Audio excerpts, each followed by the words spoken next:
Assalamualaikum warahmatullahi wabarakatuh.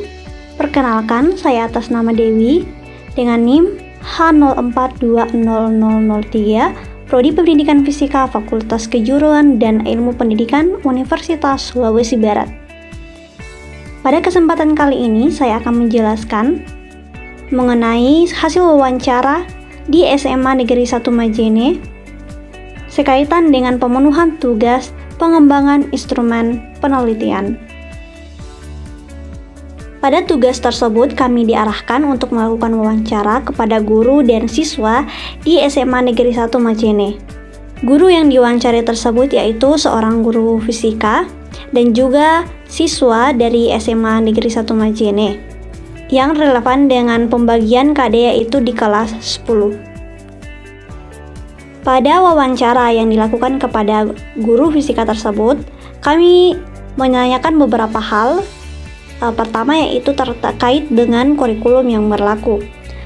Pada saat ini, kurikulum yang berlaku di SMA Negeri 1 Majene adalah kurikulum Merdeka Belajar Mandiri, yang mana materi atau bahan ajar yang digunakan mengacu pada K13, yaitu dengan kata lain, menggunakan KD bukan CP yang seharusnya diterapkan pada kurikulum Merdeka Belajar.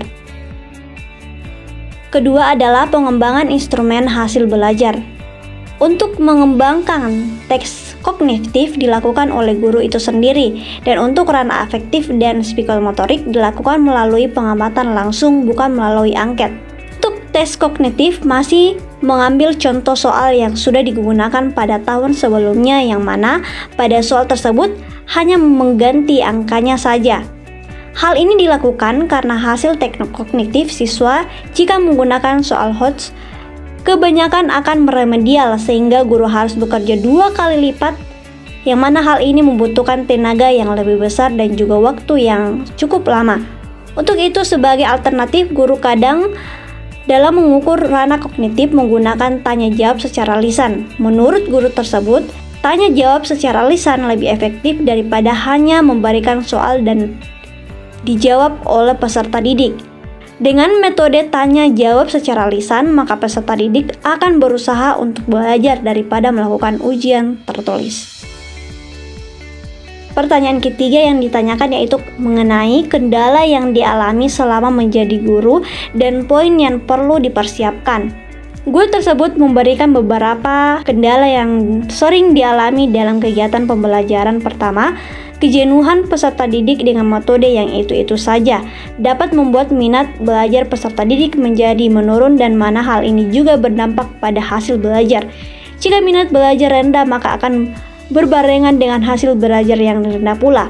Oleh karena itu, perlunya adanya kesiapan yang matang dari guru dalam mempersiapkan segala sesuatunya, baik dari segi pemahaman materi, metode, dan strategi yang digunakan agar peserta didik tertarik dengan apa yang akan diajarkan oleh guru. Kedua, penguasaan media bagi guru sangat penting, namun hal ini menjadi kendala besar bagi guru tersebut. Hal ini dikarenakan penguasaan media pembelajaran, dalam hal ini media interaktif, masih kurang, dan hal ini perlu untuk ditingkatkan. Penerapan soal-soal HOTS belum terlaksana.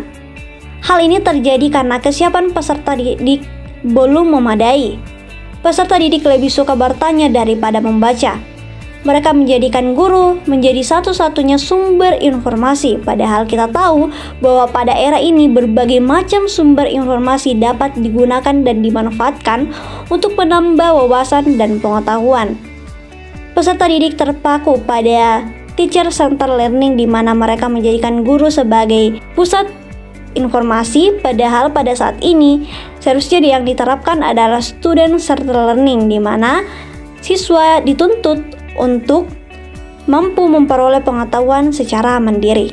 Keempat adalah minat belajar peserta didik yang berkurang akibat efek pandemi. Hal ini dipengaruhi karena pada saat pandemi, proses pembelajaran yang dilakukan menggunakan pembelajaran virtual, sehingga guru sulit mengontrol peserta didik. Tugas yang diberikan asal copy-paste dari Google, yang mana sebenarnya mereka tidak memahami apa yang mereka tulis tersebut. Hal ini membawa peserta didik pada efek ketergantungan, sehingga minat belajar peserta didik menjadi menurun. Selanjutnya, pertanyaan yang keempat yang diajukan yaitu sekaitan dengan fasilitas yang disediakan oleh kementerian terkait dengan instrumen hasil belajar. Sebenarnya ada beberapa website yang disediakan oleh pemerintah untuk instrumen hasil belajar ini.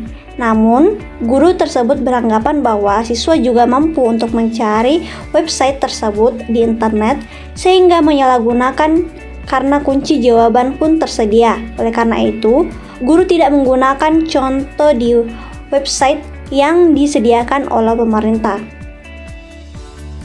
Selanjutnya, pertanyaan yang diajukan yaitu instrumen yang dikembangkan oleh guru dalam melatih peserta didik mengukur kemampuan literasi membaca dan numerik. Menurut guru tersebut, instrumen yang digunakan untuk melatih kemampuan literasi membaca peserta didik belum diterapkan, namun untuk literasi numerik sudah diterapkan karena tes kognitif peserta didik kebanyakan menggunakan soal numerik. Pertanyaan terakhir yang kami ajukan sekaitan dengan harapan untuk calon guru fisika. Ada beberapa harapan yang diharapkan oleh guru yang menjadi narasumber kami pada calon guru fisika secara khusus. Pertama, media pembelajaran harus milenial karena siswa saat ini adalah siswa milenial. Artinya, kita yang berusaha untuk mengajar siswa agar suka dengan fisika. Karena jika mengharapkan siswa yang bisa menyukai fisika secara sendirinya akan sulit. Salah satu cara yang bisa digunakan yaitu dengan membuat media pembelajaran milenial seperti menggunakan TikTok yang sekarang banyak digunakan siswa atau membuat PPT yang menarik. Kedua, calon guru harus menguasai banyak media dan tahu cara membuatnya. Jangan hanya tahu cara teorinya saja tetapi tidak tahu mempraktikkannya. Ini berarti bahwa seorang guru tidak hanya sebatas pada penggunaan media tersebut saja, tetapi tahu bagaimana cara membuat media pembelajaran yang menarik sehingga peserta didik tidak jenuh terhadap kegiatan proses pembelajaran. Ketiga, harus mempunyai kemampuan untuk menghadapi siswa, karena terkadang siswa tidak tahu menempatkan diri.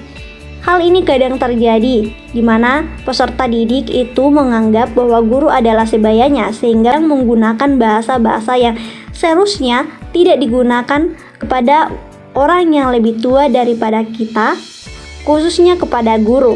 Kemudian yang terakhir, kalau bisa mulai mengajar, kita harus mulai mengajar mulai saat ini, misalkan menjadi tutor bimbingan belajar agar materi yang dikuasai tetap diingat, dan hal ini juga akan mengurangi rasa gugup ketika menghadapi siswa jika telah menjadi guru kelak. Narasumber kami selanjutnya yaitu dari peserta didik. Nah, saat kami turun lapangan, kami menemui masalah karena ternyata kegiatan proses pembelajaran yang dilaksanakan di sana dilaksanakan secara daring dan luring. Kegiatan belajar mengajar dalam 5 hari kerja secara tatap muka di rolling setiap pekannya per angkatan.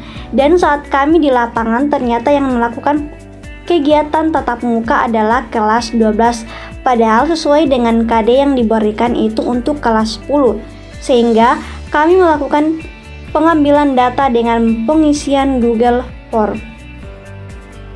Dari pengisian Google Form yang diisi oleh peserta didik di SMA Negeri 1 Majene untuk kelas 10 MIPA 3, kami memperoleh beberapa data. Pertama, terkait dengan pendapat peserta didik terhadap mata pelajaran fisika.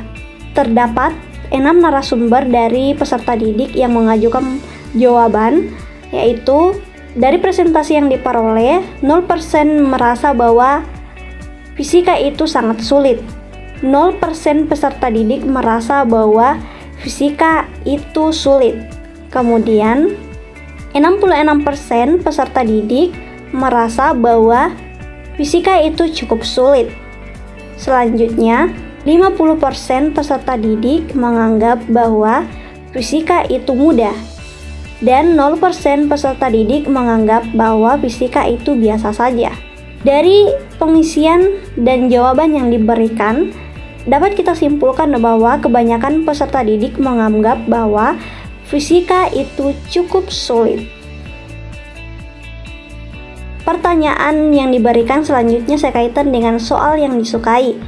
Ada beberapa peserta didik yang menganggap bahwa soal yang disukai yaitu perhitungan, astronomi, kelistrikan, penerapan fisika dalam kehidupan sehari-hari, dan juga gaya dan hukum Newton.